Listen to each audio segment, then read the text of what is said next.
Hello my friends, today we're going to be talking about the Legend of Zelda, specifically the Zelda weapons that are inspired by African culture.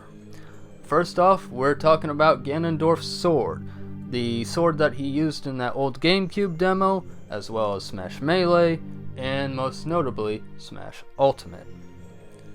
This is based on an Ikakalaka, and this sword comes from Central Africa in the Congo region. It was made by the Kundu, Konda, Kutu, Mpama, and Leah peoples.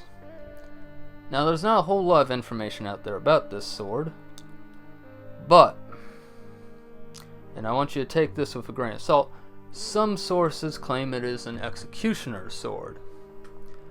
Now, when I get information for my videos, I usually like to use the most reliable sources I can, and those include books,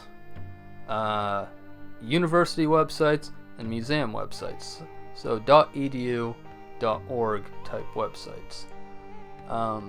So even though it is plausible that it is an executioner's sword based on some of the other sources out there, I have not yet seen a source where I think without a shadow of doubt that is definitely an executioner's sword, but it very well could be. Just, take that bit with a grain of salt. Based on the sword's construction, we can determine that it's likely not used much for thrusting, because it has a rounded tip instead of a sharp tip, a pointed tip I mean. But it would be great at slashing. It can also stab with the points at the end of the half moon part. And one other notable thing to mention about this is that Ganondorf Sword is clearly a much more longer, exaggerated version of the sword, because the original is a short sword. But since we're talking about fantasy here, it does make all the sense in the world to take that real-life sword and make it bigger. Before we move on in the video, I have to do a little update because sometime after filming, I realized that I forgot that there's a bunch of Breath of the Wild swords that also share this wide blade design. Those, of course, being the Knight's Claymore, the Cobble Crusher, and the Lionel Sword. Also, after doing a ton more digging online, I found that the University of Michigan Museum of Arts has a bit more information on the Ikakalaka. According to the site, this weapon may have been a symbol of prestige, and it was likely used in parades or ceremonial events. There's another wide-bladed sword from Central Africa that I'd like to talk about, and it's known as the Ilwoon. The Ilwoon comes from the Kuba peoples of the Democratic Republic of Congo. Now, you might sometimes see it listed as a Bushong sword. That's because the Bushong are a subgroup of the Kuba, so you could also refer to them as the Kuba Bushong. Anyway, so this sword was the Kuba's main war sword, and emphasis on main because they do have other blades. One that comes to my mind when I think of Kuba sword is the sword that the king wields. Now, anyway, we're not talking about that sword, let's talk about the Ilwoon.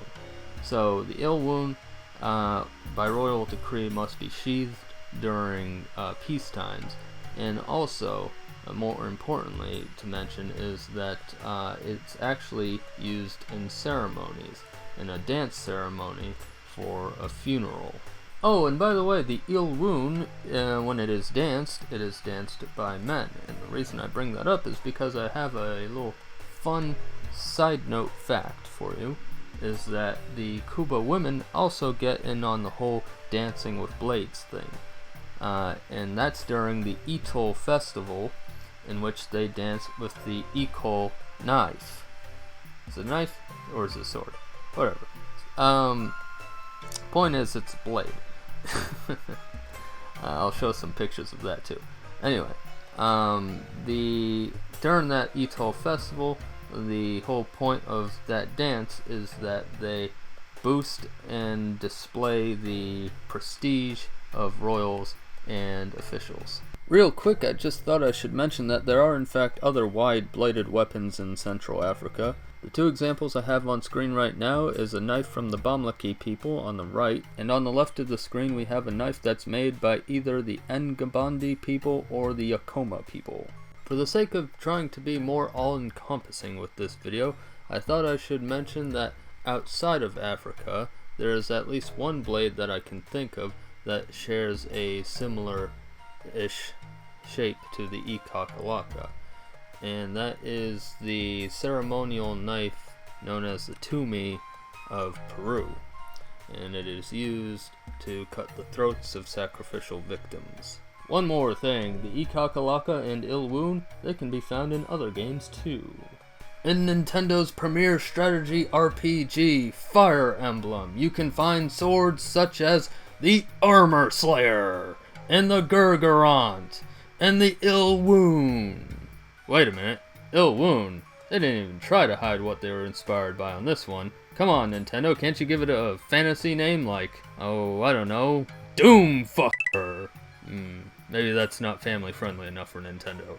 Outside of Nintendo, the Ikakalaka can also be found in other games, such as Asura Blade and Soul Calibur. In Soul Calibur, the main character Siegfried has a number of swords at his disposal. All of his swords that he uses are labeled under the title of Zweihander, and this is because Siegfried is supposed to come from Germany, and the Zweihander is a German sword. However, most of his fantasy swords don't actually look like a Zweihander. One of Siegfried's most popular swords is known as the Requiem, and this sword, according to the fandom, bears a striking resemblance to the sword found in Berserk, which is a really good anime and manga. Now, I don't doubt that, but if you look at the very end of this sword, it does bear a striking resemblance to the Ikakalaka. So if you ask me, I believe Namco probably mashed both the Berserk Dragon Slayer sword and the Ikakalaka together to create the Requiem. P.S. It's also in Assassin's Creed and the Prince of Persia. And it's probably worth noting that the Ikakalaka that we find in Assassin's Creed is likely the most accurate version of the sword that can be found in video games. When I first started this video, I intended to talk about more weapons in the Zelda series, but I decided that that would make this video too long. So in the future you can expect to see one or maybe two more videos about African weapons in the Zelda series. And if you're a fan of Zelda and video games in general, I got plenty more videos where this one comes from on my channel. So you may want to subscribe and click that bell so that you can be notified every time I make a new video. Thanks as always for watching, my friends.